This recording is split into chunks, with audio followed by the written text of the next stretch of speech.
Nigel Farage immediately turned his sights on Boris Johnson after the stunning resignation of Lord David Frost, claiming the Prime Minister is neither a Conservative nor a true Brexiteer.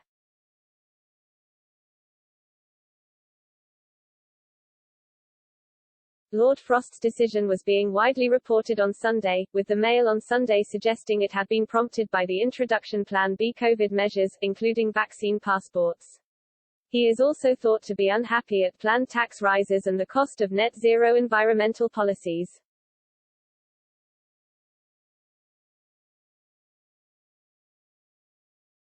Mr. Farage tweeted, "Lord Frost is leaving the government because he is a Conservative and true Brexiteer.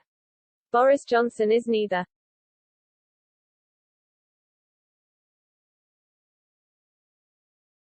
Ben Habib, like Mr. Farage, a former Brexit Party MEP, tweeted, "Good for it, David G.H. Frost resigning.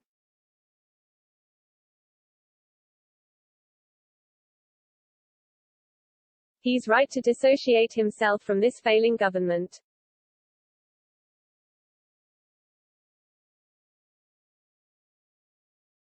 And Rupert Lowe, another ex-Brexit Party MEP, added, "If he thinks the direction of this government is worth resigning over, then that should leave us all deeply concerned. It can't go on like this."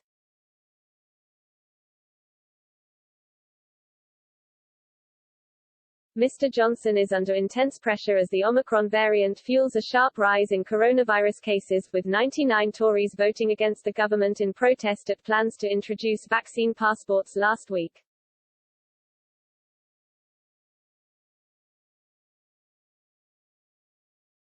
He is also reeling from the Tories' embarrassing loss in the North West Shropshire by-election on Thursday.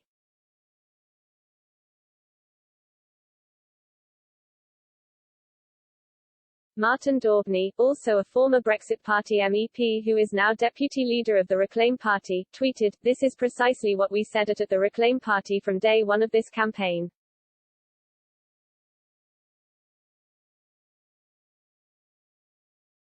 Boris is losing on lockdowns, taxation and net zero nonsense that will break the working classes."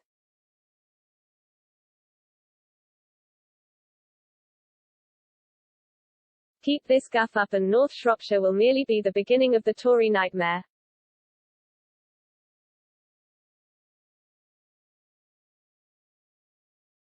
Other parties wasted little time putting the boot in either.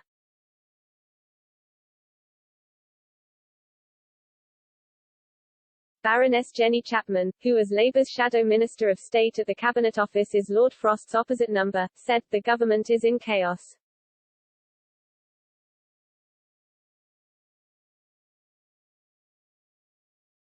The country needs leadership, not a lame duck PM who has lost the faith of his MPs and cabinet."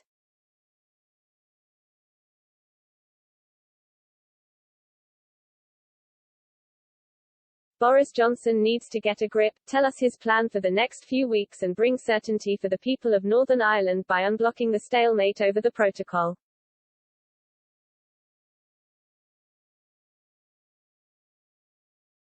Layla Moran, Liberal Democrat Foreign Affairs spokeswoman, said, "This shock resignation is a sign of the chaos and confusion at the heart of this Conservative government.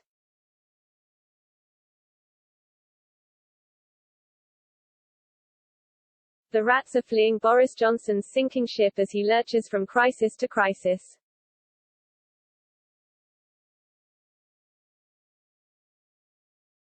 Even the Prime Minister's once loyal supporters are now abandoning him, just as lifelong Conservative voters are switching in their droves to the Liberal Democrats.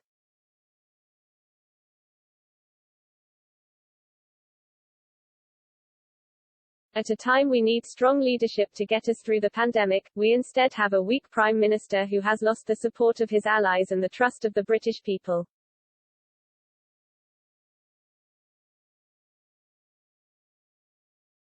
In Northern Ireland, DUP leader Sir Geoffrey Donaldson said Lord Frost's departure was a bad sign for Mr Johnson's commitment to removing the Irish Sea border.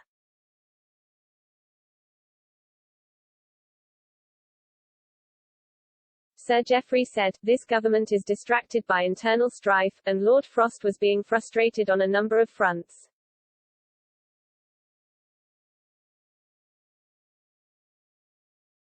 We wish David well. We enjoyed a strong relationship with him and his team, but this raises more serious questions for the Prime Minister and his approach to the NE protocol.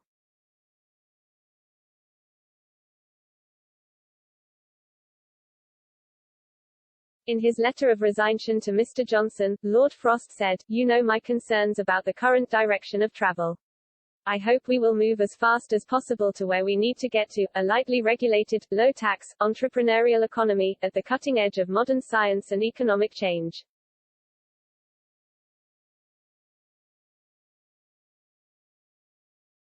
"300 years of history show that countries which take that route grow and prosper, and I am confident we will too."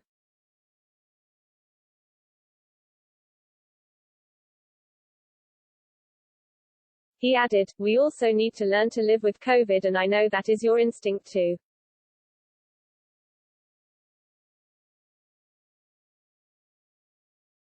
"You took a brave decision in July, against considerable opposition, to open up the country again.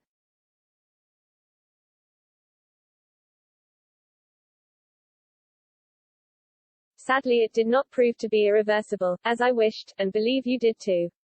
I hope we can get back on track soon and not be tempted by the kind of coercive measures we have seen elsewhere."